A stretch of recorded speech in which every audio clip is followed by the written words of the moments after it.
Hello and welcome to the I Want to Know podcast. I am Josh Spector. I am your host. If you don't know who I am, I'm the creator of the For the Interested newsletter, which you can check out at fortheinterested.com. If you're new here, this podcast exists for a simple reason: to help creative entrepreneurs get their questions answered. Here's how it works. Each episode, a different guest comes on and asks me 3 questions. We have a 10-minute conversation about each of them, and hopefully I say some stuff that helps them and helps you to grow their audience and business. That's it. No fluff, lots of actionable tips and strategies that you can put to use. Today, my guest is Emily Klein. Emily is a fiction author who writes about quirky characters who stumble through impossible relationships on their way to happily ever after. You can find her on TikTok and Instagram at mkleinwrites. And before taking the leap into fiction, Emily published nonfiction essays and articles and worked as a ghostwriter. I am super excited to talk to Emily today because we are going to talk all about how authors and writers can use newsletters, use social media, grow their audience. It is a subject that I have a lot of feelings about because I think most people do a terrible job at it and then get frustrated why it's not working. So hopefully I can help. So Emily, first of all, welcome to the show. Thank you so much for being here. Thank you so much. Thank you for this opportunity to be here and to, use your brains.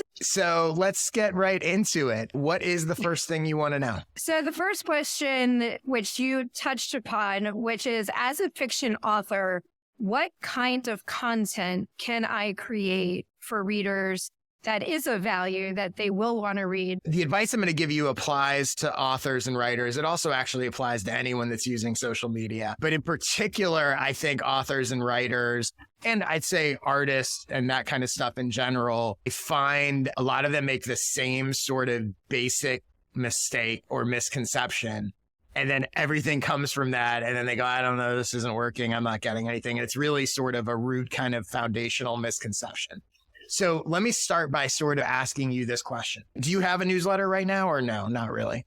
I have no. Okay. I have nothing. There's 2 ways to approach it, right? You could aim it at your existing audience, or you could use it as a tool to grow your audience. I think what most authors, and I'm not talking about Stephen King and whatever, that's like a whole other thing, right?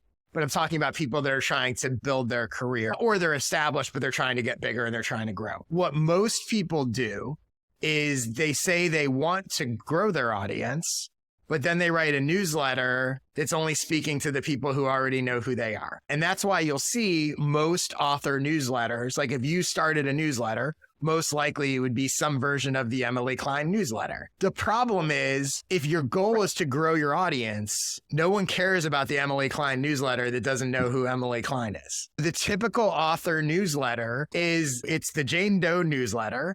And let me tell you about the book that I'm working on. And let me tell you about what I did last Thursday. And I love knitting. And it's all about Jane Doe. Then they wonder why is this not growing? Why am I not attracting an audience? Nobody knows who you are and therefore doesn't care. So if you think about it the other way and go, I'm going to create a newsletter specifically as a tool to attract people who don't know me. I'm going to use this as a way to grow my audience, not just as a way to talk to the audience that I already have, however small or big that may be. Now it changes your perspective on what a newsletter is, what it can be, how you're going to use it. And we'll get into some more specific. But I thought one of the best ways to do this is I offer coaching calls. I call them clarity calls, which, by the way, if anybody is interested in one, you can go to joshspector.com/consulting and you can learn more about them and we can potentially book one. I don't mean that as a plug, but that is what it is. So what I'm going to do, what I thought to help to answer your question here is I'm going to take you through a very mini version of sort of some of the exercises I do with those clarity calls,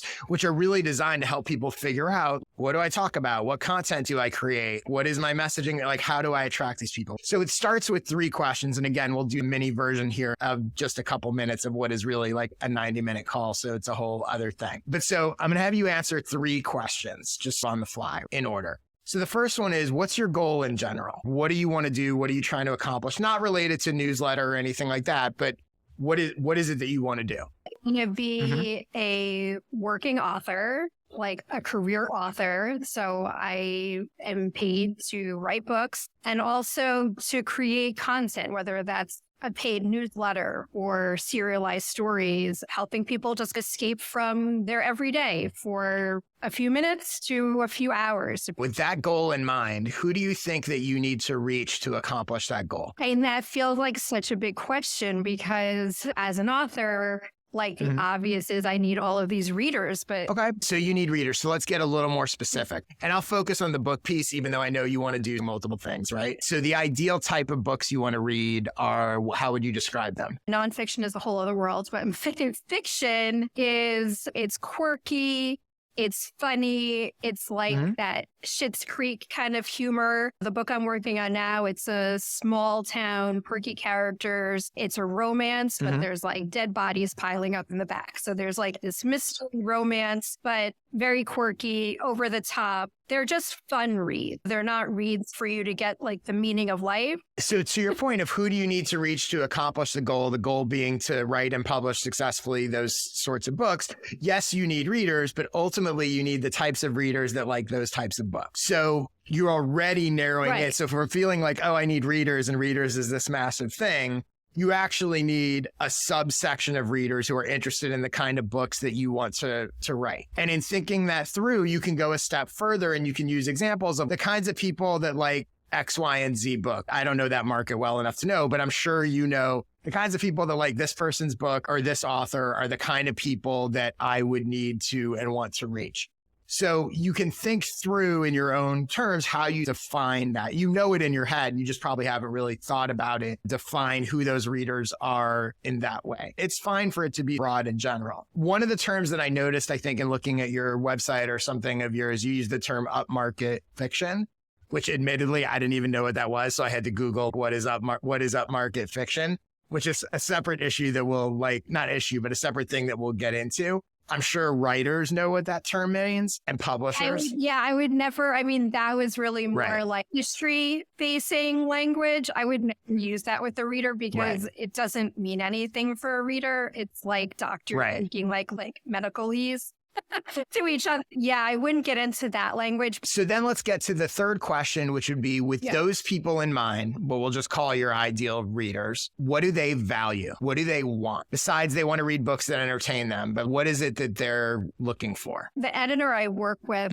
and this answers your question, but in a roundabout way. So the editor I work with, in a lot of the scenes, she puts in the margin, like, what do you want the reader to feel here? And that's what you're crafting it around, the feeling of the reader, not even necessarily like of the character. For my books, because they're genre romance, they're going to have a happily ever after. So my readers want that happily ever after. They want that break from life. They want to feel hopeful that in these like horrible, crazy situations the characters find themselves in, that there is hope that these people can come together and figure out how to make it work. If you're asking what problem basically I'm like solving for them, I think they want a break from life. They want a break from their boredom. On a side of that, or I guess if you zoom out, that's what they want in these books. That's what's drawing them to these types of books. But also what they want, if you zoom out, is they want, how do I find more books like that? I like this particular style, this particular thing. How do I get more of it? How do I know which ones are worth my time and which ones aren't worth my time? So when you have that in mind, your newsletter, again, this is where you break from, it's not the Emily Klein newsletter. It's the ultimate newsletter for readers of the types of books that you write. So when we go back to the original question of what should my emails be, what should my newsletter be, we'll do a complete hypothetical here. If you own the newsletter, that those types of readers, however you define them, fans of romance, quirky, funny, whatever, the ultimate newsletter for them, if you happen to own it, would change everything for you. So that's the newsletter that you want to create and write. And this is the big difference that most authors don't do. So for example, you start thinking about what would the ultimate newsletter for those readers look like? And I'm just riffing here. It might include recommendations of those kinds of books. It might include news about those kind of books. It might include reviews of those kind of books. It might include behind the scenes stories, not necessarily just from you, but from authors that they know. Did you know X, Y, and Z about this thing? It might include interviews with authors of those types of books. It might surface, again, recommendations like, oh, if you love this book, here's 5 more books that you also might love. There is an overlap in this space, and we'll talk about this more in a second, but there is an overlap with readers and writers.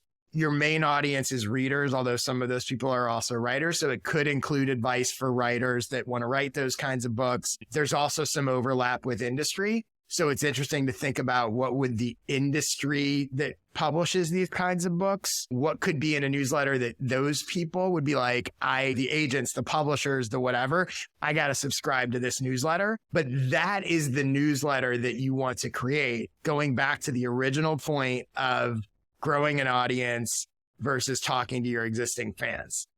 Because if you create that, a newsletter is just a value delivery tool. So if you create this thing that provides value to those people, it's going to attract them. And when you attract them, that's who you need to reach. I'm just reverse engineering the questions now. That's who you need to reach to ultimately accomplish your goal. And that's how you will ultimately get readers and build that audience. You can imagine how, again, the core thing here is it's not about you. It's about attracting the people that you need and want to reach. Does that make sense? It does. And so it's not about my writing or feeling like I have to create like a new story every single week that's like published ready for people to read. I'm sure if you're writing those kind of books, it's in part, I'm sure, because you're a fan of those kinds of books. So think about what would be the newsletter that would be a no-brainer for you to subscribe to, and then create that. I get I think the recommendations are a good idea, but there's also like a lot of places where readers go for recommendations, but maybe not as specific. So you can always go narrower, go broader, put a spin on it, right? So this is a random example.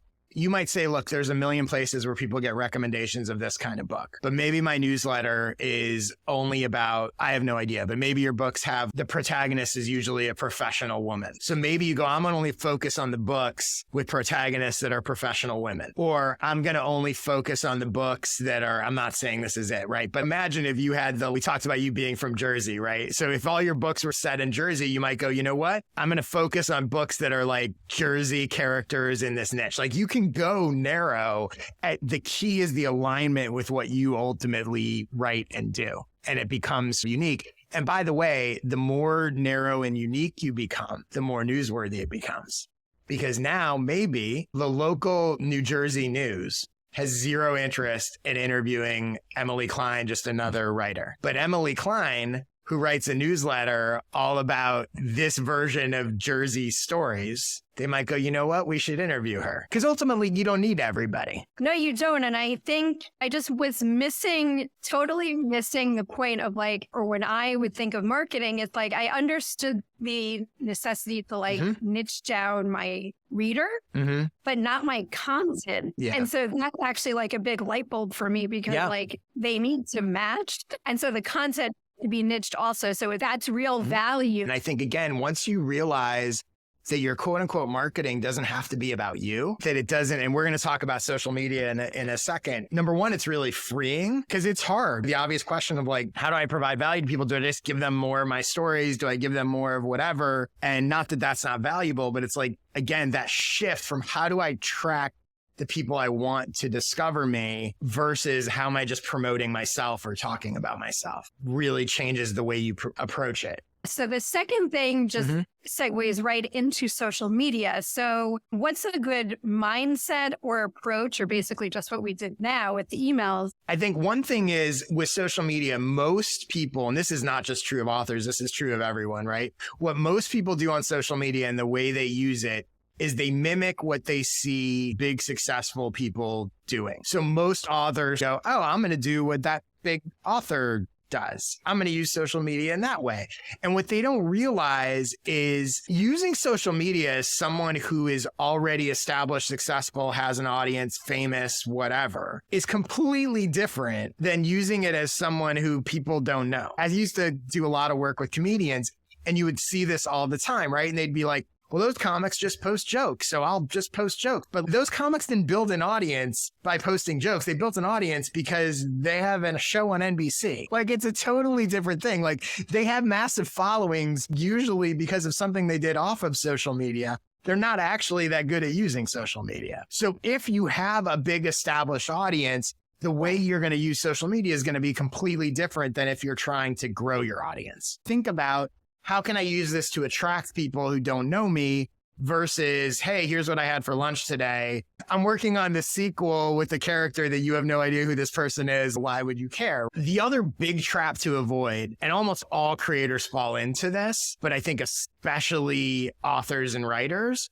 is they create content that appeals to other authors and writers and not readers. And there is overlap. So yes, some writers tend to be readers and whatever. And again, it's not just authors. I would see this with comedians all the time. They're posting jokes about, or not even just jokes, but they're going on a rant about the frustrations of open mic night. Your audience isn't going to open mic night. They're not performing. They don't care about any of that, but they're getting feedback. And you see this again with authors as well, right? They're talking about the frustrations of writer's block, and their author friends go, oh, I like that, and reply. And they think it's like engaging, but they're not actually growing anything because they're just talking to their own little community. So it's a completely understandable trap, but it's a trap. So I looked a little at your TikTok, and by no means is this a criticism, but just when you look at it through this filter, and by the way, the content was good. You posted something about trying to write without an outline, and I think you were just sitting there like with nothing to do, which is a good, clever post, makes sense. I'm sure other writers are like, oh, I can completely relate to that. But readers, in terms of growing and attracting your audience, that doesn't relate to them. So tonally, the hardcore reader, going back to like your ideal audience, can relate to, when is the new book arriving? So tonally, that's going to resonate. So it's channeling your creativity and what content you're creating to resonate with readers as opposed to resonating with writers. Because if the one about waiting for a book to arrive were to like catch on and get traction, it's going to get traction amongst the ideal audience. Whereas the outline one is going to get traction amongst other writers, most of whom probably don't write the types of books that you write anyway. Just keeping that in mind of, I'm going to create social posts designed to align with the audience that I really want and need. The other question to ask yourself with social strategy, and you can ask this on a micro level of every single post, not to deter yourself, but just in general, the question is like, why would someone who doesn't know me or my work follow me if they saw this? Or would they? That helps you avoid I'm just talking about my project or my book or my whatever, because the person that doesn't know you is not going to care about that. So if we run I'm just using the example of like the video about waiting for your books to arrive, the person who's a hardcore reader is going to look at that and they're going to go, oh, that's funny. I relate to this person. That's going to click. Yeah. Whereas if you were to do a piece of content that was you talking about, let's say you had a character named like Susie, right? And you're like, I had such a Susie moment today. That could be the greatest post ever. But if they don't know who Susie is, it's not going to get you anything. So a few examples. And again, I think it's tough finding examples of people who do this stuff well, because number one, if they're already like big and established, they're playing a different game. And the truth is most people aren't doing it that well. So But I do have some examples to consider. So one is, do you know who Ryan Holiday is? So he's like a nonfiction author. By the way, fiction authors in general, I find to be even worse at this than nonfiction authors, but that's a whole separate story. I think nonfiction authors have the advantage of they tend to be writing about things that they're not just their own creation. So it is a different thing. Well, nonfiction authors, because I was a ghostwriter for nonfiction authors, and I think one thing that they have going for them is they have content that's educational or inspirational or both, and hopefully also entertaining. So they get all the things that you need on social. I think it's interesting about Ryan Holiday as an example. By the way, he has a great book called Perennial Seller, which I strongly recommend. The first book is about how to create work that lasts and continues to sell like forever and forever. Why is Catcher in the Rye still one of the best-selling books every year? What is it about these books and these products that some of them continue to sell forever, where others might be big hits, but then they disappear? So the first half is all about creating work that sort of lasts. And then the second half is how do you market stuff that lasts? And he does it across all writing, authors, music, like everything, right? He's like, why did all these bands fade away and the Grateful Dead was continuing? So it's really interesting. And he does smart stuff. But Ryan, and he has a couple newsletters now, but specifically, he literally years ago started a reading recommendation email. that was just him recommending books. Now, again, this was earlier. There's more competition in that space now. Like, you may want to niche it down. It wasn't the Ryan Holiday newsletter, and I'm going to just tell you stuff. It was, I'm going to give you book recommendations, which he built. He attracted 50,000 followers who were looking for reading recommendations, which comes in handy when you then have a book to sell. That's a perfect example of what I mean about attracting the audience. The other thing he did is he has really popular, I don't know how many, like hundreds of thousands of subscribers, I think, daily Stoic email. So he wrote the book, The Obstacle of the Way is the Way, and got way into Stoicism. And he has a newsletter that is just a daily, like, Stoicism quote observation. But again, not the Ryan Holiday newsletter. So from attracting a new audience, people that don't know who he is, but is interested in Stoicism. The other thing about that one that's really smart is because it connects to his book. If you read the daily Stoic newsletter, you're probably going to buy his book.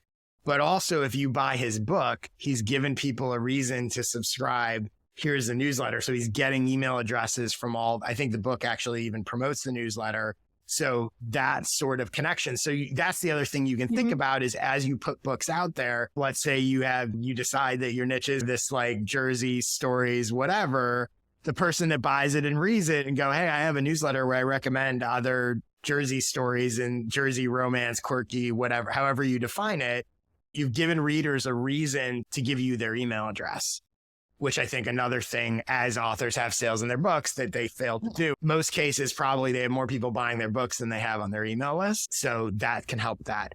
Another example, again, not a fiction writer, but Austin Kleon. Are you familiar with him at all? He's got a bunch of them that are really about the creative process, I guess I would say. And he has a newsletter where he's just sharing 10 things each week that he found interesting that are all about creativity, creative process. He'll include maybe a link to a blog post he wrote, but for the most part, he's curating stuff. And anyone that's interested in the creative process, he's going to attract the audience he wants, who's then ultimately going to be interested in his books. Another example, and both of those are a little more newsletter geared than social media. There's definitely overlap. John August, who's a screenwriter, he has built like an empire. Okay. He has a podcast. He's really active on social media. And what he does is his social stuff does skew a little bit to other writers, other screenwriters, storytellers, that kind of stuff. So it's a little less audience focused. He's sort of become a kingpin, for lack of a better word, and he stands out compared to other screenwriters because he's built this big following and this big audience for his podcast, for his content, because it's all about helping people become better writers and storytellers and all that kind of stuff. Whereas most screenwriters probably don't even have an email list. So he's separated himself from just being yet another screenwriter. And then the last one is a musician, Nick Cave. He has a newsletter called The Red Hand Files. And all he does in his newsletter is answer questions from fans. And sometimes they're about his work. Sometimes they're about like, what did this lyric mean? Or literally each issue, he just takes one or two questions and writes a couple paragraphs answering them. Steve wants to know, what the hell did I mean when I wrote this lyric? What's interesting about it is it's also, a lot of the questions have nothing to do with him or his music. So it'll be like, Johnny asked, what's the meaning of life? He definitely has. And again, he's established, so it's a little different than a newcomer, but there's a feeling that it exists in this sort of Nick Cave universe, that even the questions that aren't about him are relevant to people that see the world or are curious to see the world the way that he sees it. So again, I'm not saying that it'd be that format. All of those are examples where they're really speaking to a specific audience and it's designed to attract them. You don't have to know or be interested in Ryan Holiday to be interested in a Stoicism newsletter. It's not about Austin Kleon. His newsletter is about the creative process. And so those are some examples of things you may want to consider. The other big thing I should say with social media, the other big difference compared to a newsletter is your ability to reply to other people and get in front of, not just connect with them, but get in front of their audiences. So, for example, if there's an author that you're like, her audience would love my books. If they like her books, they'd like my books. You should be following her and replying to her stuff. Let's say that person uses social media regularly, not to necessarily connect to her, but all the people that are commenting on her posts like her books and would like your books. So, for example, like, again, it depends on who the person is, but paying attention to that and using social media in that way go where the people are, as opposed to just trying to get people to constantly come to you. But the key is, again, to do it in a way that is not just like, oh, I'm going to go reply to all her commenters and be like, hey, go check out my books.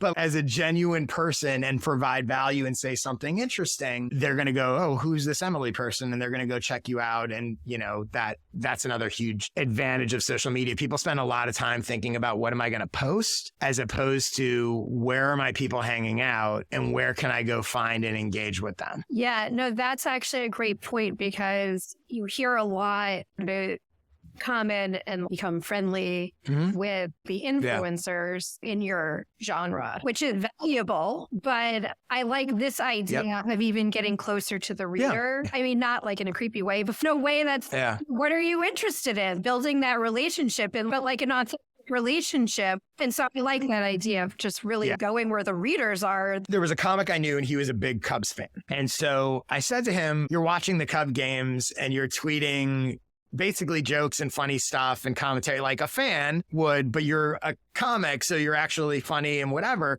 But the only people who are seeing this are your followers. And some of your followers might be Cubs fans, but hey, there's a Facebook group with 40,000 Cubs fans. Maybe go to the Cubs fan Facebook group and not only start posting your thoughts there, but replying. There's this group where all these people are going, oh, we got to get rid of this relief pitcher and this guy sucks and this guy, whatever. And you have a take on it. And here's what's going to happen. Number one, 40,000 people who are interested in the Cubs are going to see your comments about the Cubs. Your audience is there and they're going to go, who's this guy? The second thing that's going to happen is, because you're a professional comedian, and in your case, a professional writer of these kinds of books and whatever, chances are your stuff's gonna be better and more interesting than the other stuff that's being posted in that community, in that group. Very quickly, if you're doing it regularly, again, as a part of the community, not as some guy coming in and just promoting his, go watch my stand-up special, go buy my book, whatever, right? You're gonna very quickly stand out and get noticed, and algorithms and all that stuff is gonna start working for you, because all the likes and engagement, you're going to start surfacing to the top of those groups. And very quickly, you're going to become known in that world, which is people who are going to be interested in your kind of stuff. So that idea of going where your people are, as opposed to posting into the void and trying to get people to randomly find you, goes back to the beginning, is once you flip that mindset to, this is who I want to reach, I'm going to go find them and provide value to them, versus I'm going to just keep telling people about Emily and hope that people somehow discover it. Totally different, not complicated, just different mindset wise. I'm like actually considering changing of my story, because I think the Jersey characters thing is so funny. I'll give you an acknowledgement if I do it. But I'm thinking, like, when I'm niching down, you're going to be like, this is a crazy question. I'm like, thinking about it sounds nuts, but how far away from books can I get? As an author, can you get away from being an author, so to speak, online?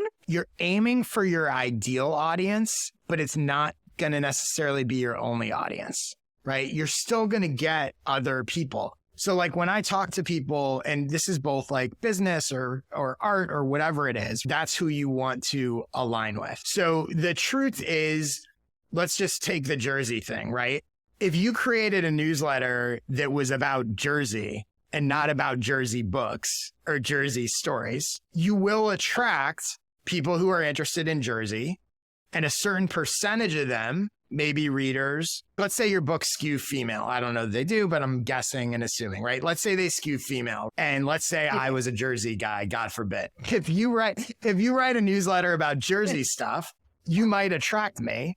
And I'm probably not going to buy your books because they're aimed at females. But maybe my Jersey wife would read it. Or maybe I wouldn't typically read books that skew female, but I might read this one because the Jersey part might attract me. If you had the choice of, I could have 1,000 subscribers who are Jersey book readers, or I could have 1,000 subscribers who are female Jersey book readers, and your book skews female, I'd rather have the 1,000 that's the perfect fit. But that doesn't mean that the not perfect fit doesn't create value. So it's not an either or. If you were writing about the Cubs, I'd rather have Cub fans who are book readers than Cub fans in general. It'd be more aligned. I'd rather have 1,000 Cub fans, some of whom are book readers, than 12 Emily fans. And I do that exercise a lot of times with people where I'll say, I could introduce 500 people to your work, in your case, your book, right? If I said, I'll introduce 500 people to your book, they can't be anyone who knows you and they can't be anyone famous. Who do you want? You're going to say, I want people that like X, Y, and Z. You're going to pick the people that would be most likely to enjoy it, which is probably not going to be the person that doesn't read books. But it doesn't mean that you have to focus on books. You're just, you're trying to find that sort of ideal and aim for that, and you'll still get other people. I think my point is when you look like romance is like one of the biggest book categories. And so even if you niche down, there's a million subcategories and ways to niche it down, it still feels like you're one many. But if I were to take another interest and then say, hey, amongst this group, I'm sure there's a percentage of people who also would want to read a story like this. But you could go, I'm launching the Jersey Stories newsletter, and it's going to have 2 sections or 2 items. And the first item is going to be some crazy Jersey story about something that happened, whatever. It doesn't even have to be something you create, right? It could be a link to like, where do you read this crazy Jersey story? And the second one's going to be about a Jersey book. So you've got 2 pieces. You've got the book people coming in because they want the book thing, but you've also got the broader audience of the people who are just interested in Jersey stories. So you don't have to, you can, depending how you structure your newsletter or whatever you're going to do, and it's all in how you define yourself. So you could define your niche as people that are interested in Jersey stories is different than people who are interested in Jersey books, even though there's an overlap. It's flexible. Yeah, no, I see that. Yeah, I like the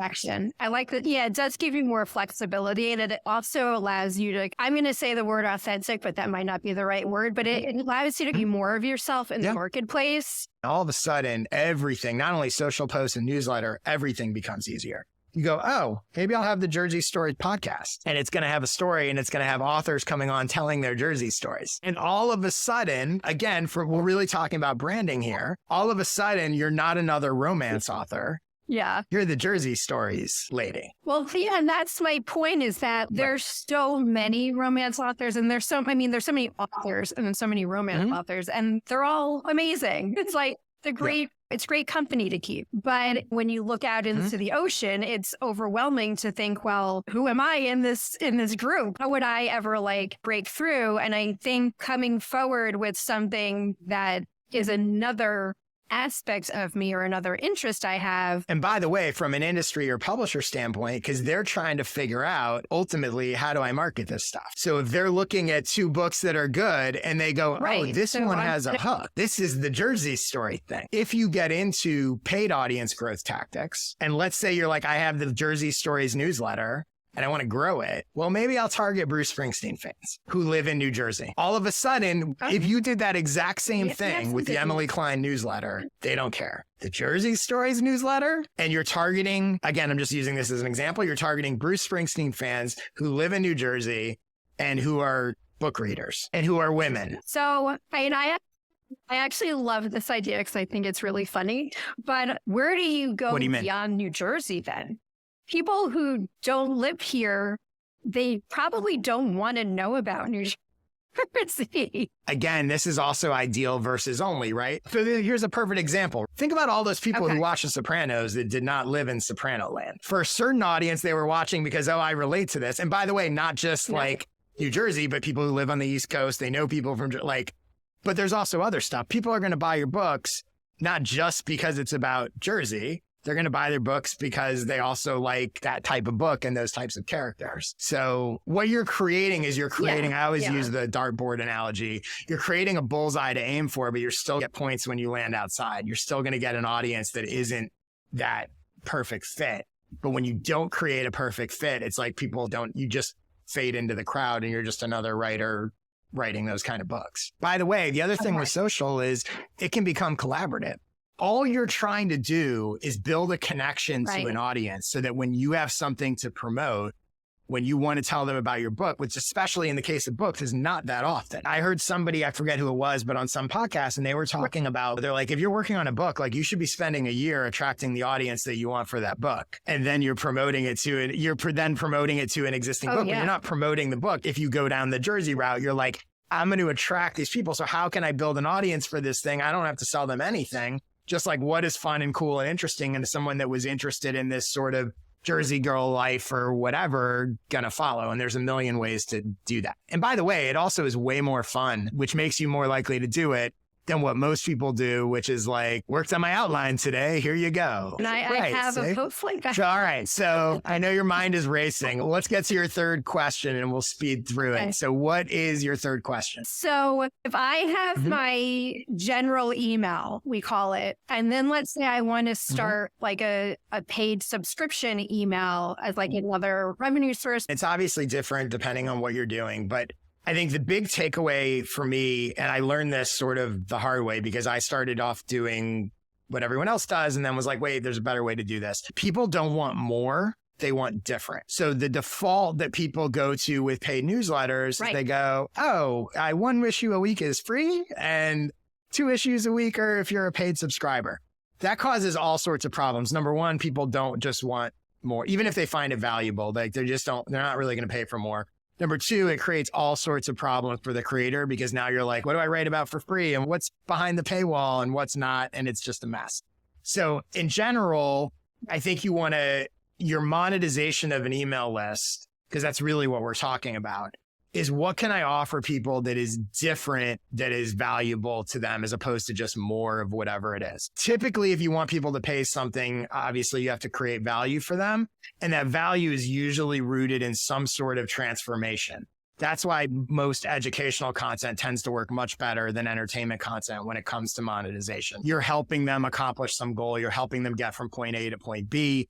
Entertainment, while yes, it's valuable, doesn't really do that. So it can work, but it's much harder, right? So this idea that an author is going to be like, oh, I'm going to have this newsletter and every week I'm going to give you a short story, or every month I'm going to give you a short story and you're going to pay for that. You can do that, but it's an uphill battle. This is where, as much as I was saying on social and your newsletter, not to just speak to other writers, monetization though is where you could do that.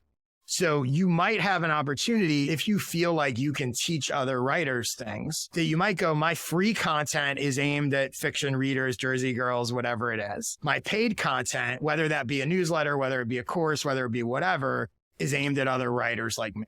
If you feel like you have expertise to share.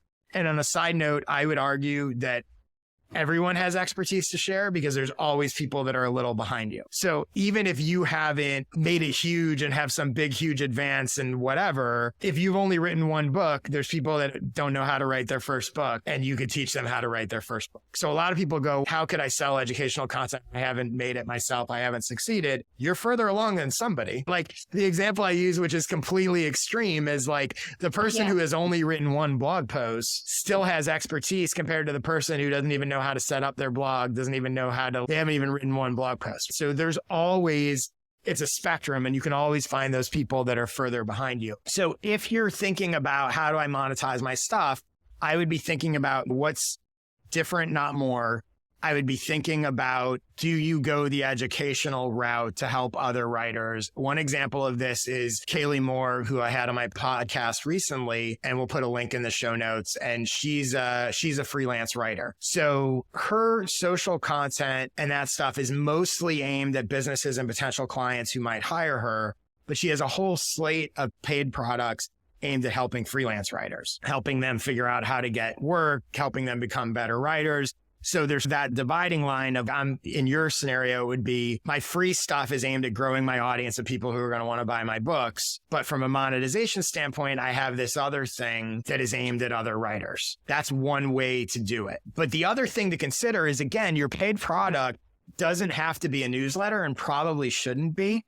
I don't love paid newsletters because you have to keep doing it every week, every month or whatever. I would I would more often recommend, if you are going to sell your expertise, create a course, do a video workshop, something that you could do. You could very easily create a presentation record yourself giving it in an hour about whatever topic you feel like you have some expertise on, how to write your first book, whatever it is, and you're done. And you can sell it forever to other writers. That is, to me, yes, you don't have subscription recurring revenue and all that kind of stuff, but that is a much better model to me from use of your time than I'm going to have a paid newsletter and every time I got to write a thing and do a thing.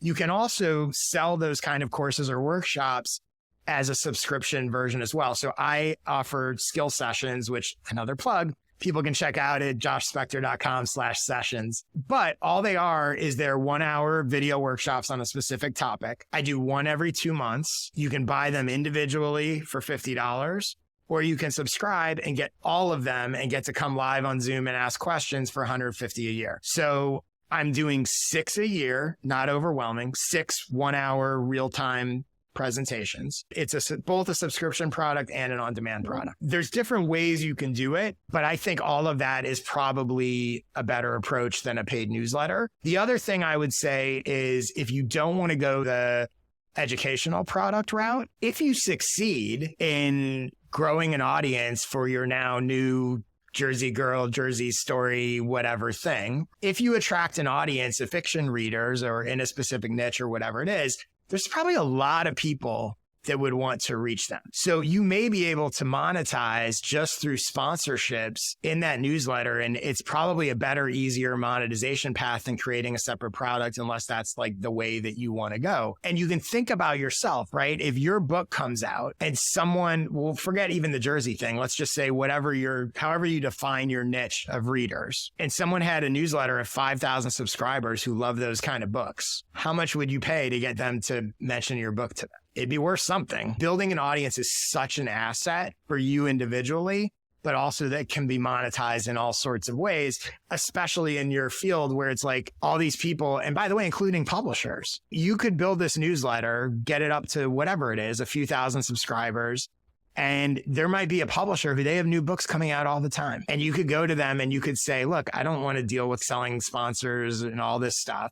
Let's make a deal. You guys can essentially, they don't own it, but you can book a 6-month, a 1-year sponsorship. And every week we're going to promote one of your books. And if I'm a publisher, why wouldn't you do that? I mean, you got to find the right price, but it all comes back to attracting that audience of people that want a certain thing.